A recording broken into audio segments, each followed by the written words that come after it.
তুলনা করতে গেলে বৈষ্ণব পদকর্তা জগতের ছোট্ট একটি বস্তুর সামনে এই ছোট্ট বস্তু কি ওরে সোনকু কুসুমতা হে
জগতের মধ্যে অনেক রকমের পদ্ম আছে, যেমন শ্বেত রঙের পদ্ম, নীল রঙের পদ্ম, রক্তিম রঙের পদ্ম।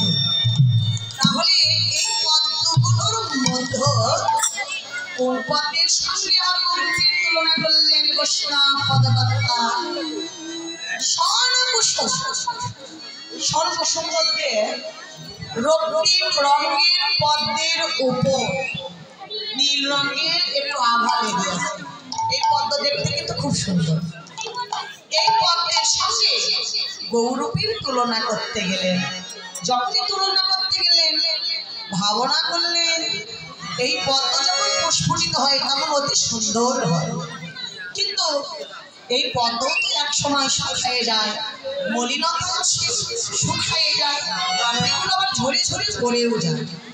তাহলে এই পদ্মের সঙ্গে কি করে আমার গৌরূপের তুলনা হবে? তুলনা যেন কিছুতেই মিলছে না। তখন তুলনা করতে গেলেন এই জগতের একটি বৃহত্তম বস্তুর সঙ্গে। এই বৃহত্তম বস্তু কি? প্রাতর অরুণ সন্ধ্যা, অর্থাৎ সকাল বেলা প্রাতঃকালে দেখবেন পূর্ব গগনে উষা কেটে গিয়ে একটি রাঙা অরুণ উদিত হয়। সূর্যের এক নাম হলো অরুণ, শুধু একটি দুটি নয়, 12টি নাম। দিবাকর, ভাস্কর, তপন, ভানু, অরুণ, রবি, আরো কয়েকটি নাম। সব মিলে সূর্যের নাম হলো 12টি।